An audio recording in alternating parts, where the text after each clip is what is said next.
नमस्कार विद्यार्थी मित्रांनो, इयत्ता 12वी कॉमर्स विषय OC&M. मुलांनो, आपलं 6वं प्रकरण चालू आहे व्यवसायाची सामाजिक जबाबदारी. आणि आजच्या प्रस्तुत पाठामध्ये आपण व्यवसायाची ग्राहकांप्रती जबाबदारी अभ्यासणार आहोत. पण मुलांनो, आपण ही ग्राहकांप्रती जी काही जबाबदारी आहे त्याचे सुरुवातीचे मुद्दे मागील लेक्चरमध्ये अभ्यासले होते. आता या लेक्चरमध्ये आपण काही उर्वरित मुद्दे अभ्यासणार आहोत. इथे आहे संशोधन आणि विकास. आता संशोधन आणि विकास म्हणजे नेमकं काय? तर संशोधन म्हणजे की कोणताही शोध जो आहे तर तो शोध विकासासाठीच लावला जात असतो. लक्षात घ्या, शोध काय केला जात असतो? विकासासाठीच लावला जात असतो.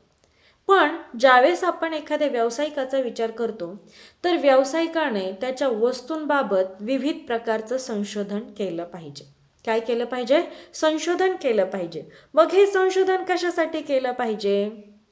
कशासाठी केलं पाहिजे? तर वस्तूचा जो काही दर्जा आहे तो दर्जा विकसित करण्यासाठी संशोधन केलं पाहिजे. किंवा वस्तूची किंमत जी आहे तर ती किंमत कमी कशी होईल, म्हणजेच त्याचा खर्च कमी कसा होईल याचा विचार करण्यासाठी किंवा खर्च कमी करण्यासाठी वस्तूच्या गुणांबाबत, दर्जाबाबत किंवा इतर काही गोष्टींबाबत संशोधन केलंच पाहिजे. आणि ज्यावेळेस वारंवार व्यवसायाच्या विकासासाठी, वस्तूच्या चांगल्या दर्जासाठी संशोधन केलं जात असेल तर अशा वेळेस त्या व्यवसायाचा विकास होऊ शकतो. त्यामुळं सर्वात महत्त्वाचं म्हणजे की व्यावसायिकाने वस्तूचं वारंवार संशोधन केलं पाहिजे, त्याच्या दर्जाचं संशोधन केलं पाहिजे आणि संशोधनातून चांगल्या वस्तू, चांगल्या दर्जाच्या वस्तू ग्राहकांना कशा देता येतील याचा विचार व्यावसायिकाने केलाच पाहिजे. कारण बाजारपेठेचं स्वरूप बदलत चाललेलं आहे. नवनवीन स्पर्धक बाजारपेठेमध्ये येत आहेत. मग अशा वेळेस व्यावसायिकाला त्याचा ग्राहक टिकवणं अतिशय महत्त्वाचं असतं. मग जर व्यावसायिकाला त्याचा ग्राहक टिकवायचा असेल तर त्या वस्तूचा दर्जा सुधारवला पाहिजे. जसा काळ बदलतोय, जसा ग्राहकांच्या आवडीनिवडी बदलतात तशा वस्तूंचा दर्जा बदलला पाहिजे, किंमतसुद्धा बदलली पाहिजे की जेणेकरून ग्राहकांना त्या वस्तूमध्ये नवनवीन सुविधा किंवा नवनवीन गोष्टी हे व्यावसायिकाला देताच आल्या पाहिजेत. त्यामुळे ग्राहक टिकून राहतात. मग याच्यासाठी, या सर्व गोष्टी बदल करण्यासाठी व्यावसायिकाला संशोधन करणं गरजेचंच आहे. त्यानंतर पुढील मुद्दा आहे मालाचा नियमित पुरवठा. आता मालाचा पुरवठा कोणाला करायचा आहे? ग्राहकांना. व्यावसायिक ज्या वस्तू उत्पादित करत असतो, सेवा उत्पादित करत असतो तर त्याचा उद्देश काय असतो? त्या वस्तू आणि सेवा ग्राहकाने खरेदी केल्या पाहिजेत. म्हणजेच मग ग्राहकाला त्या वस्तू आणि सेवा द्यायच्या असतील तर त्याला पुरवठा असं म्हटलं जातं. बरोबर की नाही? काय म्हटलं जातं? पुरवठा. मग जर आपण एखाद्या वस्तू किंवा सेवा ग्राहकाला देत असेल, त्याचा पुरवठा करत असेल तर त्या वस्तू आणि सेवांचा नियमित पुरवठा हा त्या ग्राहकाला झालाच पाहिजे. समजा बाजारपेठेमध्ये काही वस्तू आल्यात आणि त्या जर आपण दुकानामध्ये खरेदी करण्यासाठी गेलो आणि त्या वस्तू जर दुकानात उपलब्ध नसतील तर अशा वेळेस ग्राहक नाराज होऊन मागे जातो किंवा दुसऱ्या दुकानात त्या वस्तू किंवा त्याच दर्जाची दुसरी वस्तू किंवा त्याच प्रकारची दुसरी वस्तू खरेदी करण्याचा प्रयत्न करतो. मग अशा वेळेस काय होतं की ग्राहकाचा विश्वास त्या वस्तूवरून उठू शकतो किंवा त्या व्यावसायिकावरून उठू शकतो. मग जर समजा असं होत असेल तर ग्राहकांची संख्या कमी होऊ शकते. मग हे न होण्यासाठी किंवा हे टाळण्यासाठी व्यावसायिकाने वस्तूंचा नियमित पुरवठा केलाच पाहिजे. त्याचबरोबर पुढील आहे तक्रारींची दखल. आता तक्रारींची दखल म्हणजे काय की बऱ्याचदा ग्राहक विविध तक्रारी करत असतात, वेगवेगळ्या तक्रारी करत असतात. अशा वेळेस व्यावसायिकाने ग्राहकांच्या ज्या ज्या तक्रारी आहेत त्या विचारात घेतल्या पाहिजेत, म्हणजेच त्याची दखल घेतली पाहिजे. कारण ग्राहक काही अशा तक्रारी करत असतात की मधले जे काही व्यापारी वर्ग आहे ते व्यापारी वर्ग ग्राहकाची फसवणूक करतात, परंतु उत्पादक मात्र कुठल्याही प्रकारे फसवणूक करत नसतो. मधला हा व्यापारी वर्ग मालामध्ये भेसळ करणं, ग्राहकांची फसवणूक करणं किंवा चुकीची वजनं मापं ठेवणं किंवा वस्तूचं वजन कमी करणं, त्यामध्ये जे काही चुकीच्या आहेत, थोडक्यात वाईट किंवा अनिष्ट व्यापारी प्रथा आहेत, त्या प्रथा अवलंबतात. मग यामुळे जो उत्पादक आहे त्याचं मात्र मोठ्या प्रमाणात नुकसान होतं. मग अशा वेळेस काय केलं जातं की ग्राहक बऱ्याचदा तक्रारी करत असतात. मग ह्या तक्रारी, ग्राहकांच्या तक्रारींची दखल घेण्यासाठी व्यावसायिकाला काय करावं लागतं, एक ठराविक प्रकारचा नंबर तयार करावा लागतो. मग बऱ्याचदा आपल्याला पहा की एखाद्या वस्तूच्या उत्पादनावर असतं की टोल फ्री नंबर असतो. तर त्या टोल फ्री नंबरवरती ग्राहकाने कॉल केल्यानंतर त्यांनी ज्या ज्या काही तक्रारी केलेल्या आहेत त्या तक्रारींची दखल व्यावसायिकाने घेतलीच पाहिजे. त्याचबरोबर त्यांचा ईमेल ॲड्रेस असेल तर तो ईमेल ॲड्रेससुद्धा ग्राहकांच्या तक्रारीसाठी त्या व्यावसायिकाने निर्माण केला पाहिजे आणि त्यावरती ग्राहकांनी ज्या ज्या तक्रारी दिलेल्या आहेत तर त्या तक्रारींचा विचार आणि त्या तक्रारींमध्ये सुधारणा ही व्यावसायिकाने केलीच पाहिजे, की जेणेकरून ग्राहकाला एक गोष्ट लक्षात येते की आपण केलेल्या तक्रारींचा व्यवसाय विचार करते आणि त्यानुसार वस्तूंमध्ये बदल केला जातोय, किंवा व्यापारी वर्ग जो मध्यस्थ वर्ग आहे तो जी काही ग्राहकांची फसवणूक करत असेल तर ती फसवणूक तो व्यावसायिक टाळत आहे, त्यामध्ये कुठेतरी बदल होत आहे. अशा प्रकारचा विचार हा ग्राहकाच्या मनात आल्यानंतर ग्राहकाचा त्या व्यावसायिकाबाबत काय होतो की विश्वास वाढतो. म्हणजेच थोडक्यात काय तर ग्राहक ज्या ज्या तक्रारी करत असेल तर त्या तक्रारी ह्या व्यावसायिकाने विचारात घेतल्या पाहिजे आणि त्या तक्रारी, त्या समस्या दूर करण्याचा प्रयत्न केला पाहिजे. त्यानंतर पुढील आहे प्रशिक्षण. आता हे प्रशिक्षण कोणासाठी, ग्राहकांसाठी कसलं प्रशिक्षण असणार आहे, तर बऱ्याचदा आपण जो मागील मुद्दा अभ्यासला होता की विक्रोत्तर सेवा म्हणजेच विक्रीनंतरची सेवा, तर बऱ्याचदा ह्या प्रकारामध्ये थोडंफार प्रशिक्षण ह्या घटकाचा आपण विचार करू शकतो. मग प्रशिक्षण म्हणजे नेमकं काय की ज्यावेळेस एखादा ग्राहक नव्याने एखादी वस्तू घेत असतो त्यावेळेस त्या वस्तूबाबतचं त्याला ज्ञान असेलच असं नाही. मग अशा वेळेस ती वस्तू कशी वापरावी याबाबतचं प्रशिक्षण त्या व्यावसायिकाने दिलंच पाहिजे. की मी मगाशी सांगितलं म्हणजेच या अगोदरच्या लेक्चरमध्ये की विक्रोत्तर सेवा किंवा विक्रीनंतरची सेवा ही ज्यावेळेस एखादा व्यावसायिक देत असतो त्यावेळेस बऱ्याचदा काही ग्राहकांना त्या सेवा किंवा त्या वस्तू कशा वापरायच्या याचं ज्ञान असत नाही किंवा त्या लक्षात राहत नाही. मग अशा वेळेस व्यावसायिकाने काय केलं पाहिजे की त्या ग्राहकांना थोड्या प्रमाणात किंवा थोड्या कालावधीचं प्रशिक्षण दिलंच पाहिजे. काय केलं पाहिजे, प्रशिक्षण दिलंच पाहिजे. मग हे जे प्रशिक्षण असतं ते बऱ्याचदा मोफत किंवा अतिशय माफक दरामध्ये दिलं जातं, की ती वस्तू कशी वापरावी, कशी हाताळावी, त्यानंतर त्या वस्तूला कशा म्हणजे कोणत्या वापरण्यामुळे अपाय होऊ शकतो किंवा त्या वस्तूचं जे काय लाईफ आहे, तिचं जे काय अस्तित्व आहे ते जास्तीत जास्त कसं टिकवता येईल, ती वस्तू वापरताना कोणती काळजी घेतली पाहिजे, तर हे सर्व जे काही प्रशिक्षण आहे तर हे प्रशिक्षण व्यावसायिकाने ग्राहकांना उपलब्ध करूनच दिलं पाहिजे. किंवा काही वस्तू अशा असतात की त्यासाठी प्रशिक्षण घेण्यासाठी एक माफक म्हणजे मोफत असतंच, पण काही वस्तूंबाबत माफक दरसुद्धा आकारला जात असतो. मग अशा वेळेस व्यावसायिकाने योग्य प्रकारचं प्रशिक्षण हे काही वस्तूंबाबत ग्राहकांना दिलंच पाहिजे. त्यानंतर पुढील आणि शेवटचा मुद्दा आहे ग्राहकांचे शोषण टाळणे. मग ग्राहकांचे शोषण कोणत्या गोष्टीतून होत असेल हा विचार करणं महत्त्वाचं आहे.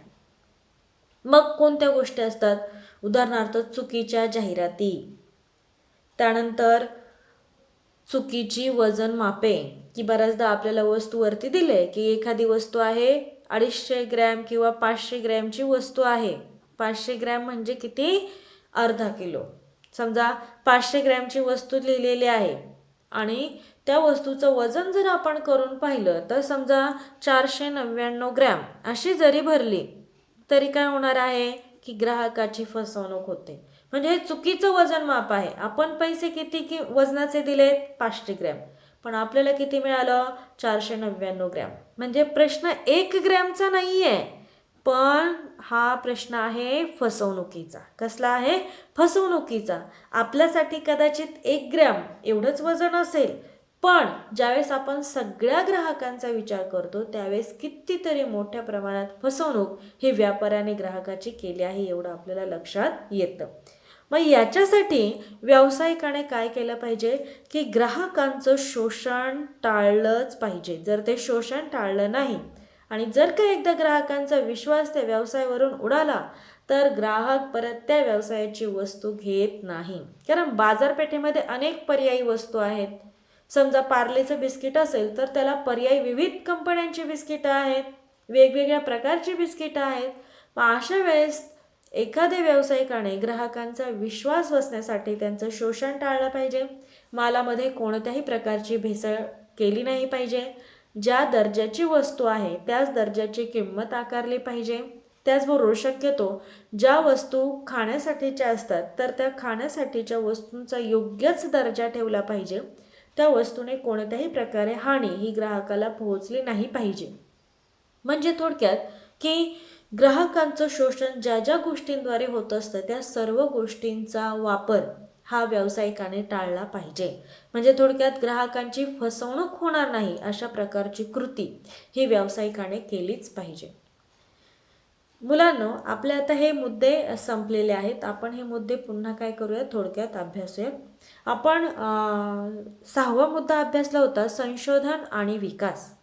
आता संशोधन आणि विकास म्हणजे काय की व्यवसायाला जर व्यवसायाचा विकास करायचा असेल तर वस्तूंचा दर्जा सुधारणं गरजेचं असतं. ग्राहकांनुसार त्या वस्तूमध्ये बदल करणं गरजेचं असतं. मग अशा वेळेस त्या वस्तूंमध्ये संशोधन करूनच ग्राहकांना आवडतील अशा प्रकारच्या वस्तू व्यावसायिक तयार करू शकतो.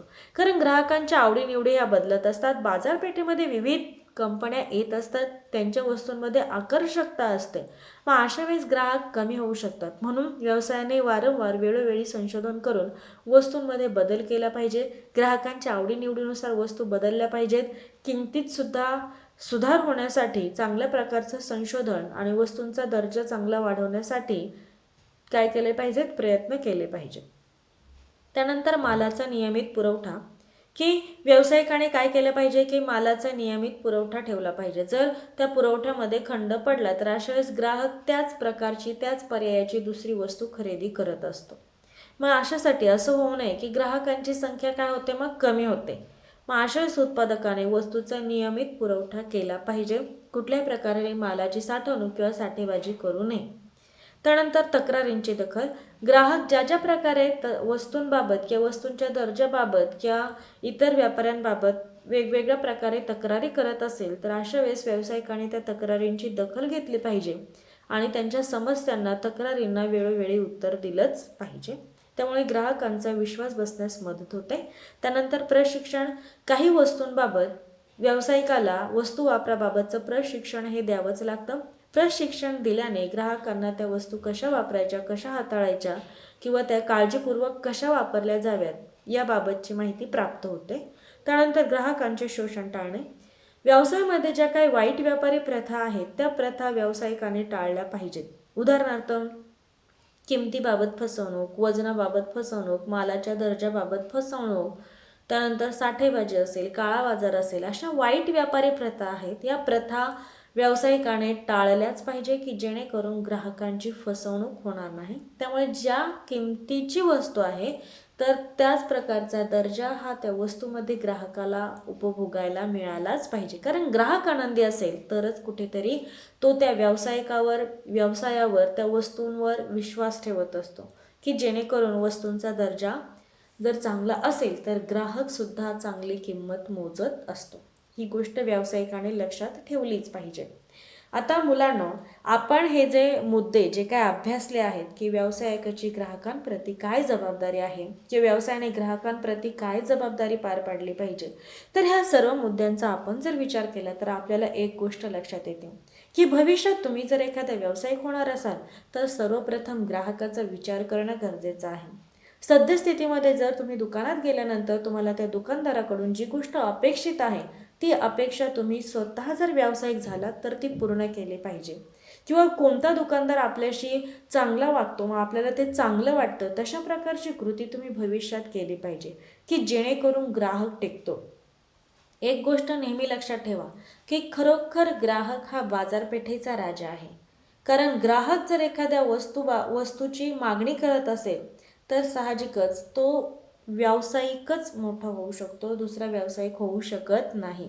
मग अशा वेळेस वस्तूंना ग्राहक मिळणं, तो वाढवणं हे अतिशय महत्त्वाचं असतं. त्यामुळे व्यावसायिकाने ग्राहकांबाबत वारंवार आणि वेळोवेळी विविध प्रकारचे प्रयत्न करून ग्राहकांना चांगल्या दर्जाची, चांगल्या प्रकारची, योग्य किमतीची किंवा ग्राहकांची कोणत्याही प्रकारे फसवणूक होणार नाही अशाच प्रकारची वस्तू ही व्यावसायिकाने निर्माण केली पाहिजे आणि ती वस्तू ग्राहकाने चांगल्या प्रकारे उपभोगली पाहिजे किंवा त्याला ती उपभोगता आली पाहिजे. अशाच प्रकारे वस्तूची निर्मिती ही व्यावसायिकाने केली पाहिजे. अशा प्रकारे मुलांनो, आपलं हे व्यवसायाने ग्राहकांप्रती जी काही जबाबदारी पार पाडायची असते तो घटक पूर्णतः संपलेला आहे. तुम्हाला जर या पाठाबाबत काही समस्या किंवा शंका असतील तर तुम्ही त्यानंतर विचारू शकता. अशा प्रकारे आपलं हे लेक्चर इथेच संपलं. धन्यवाद.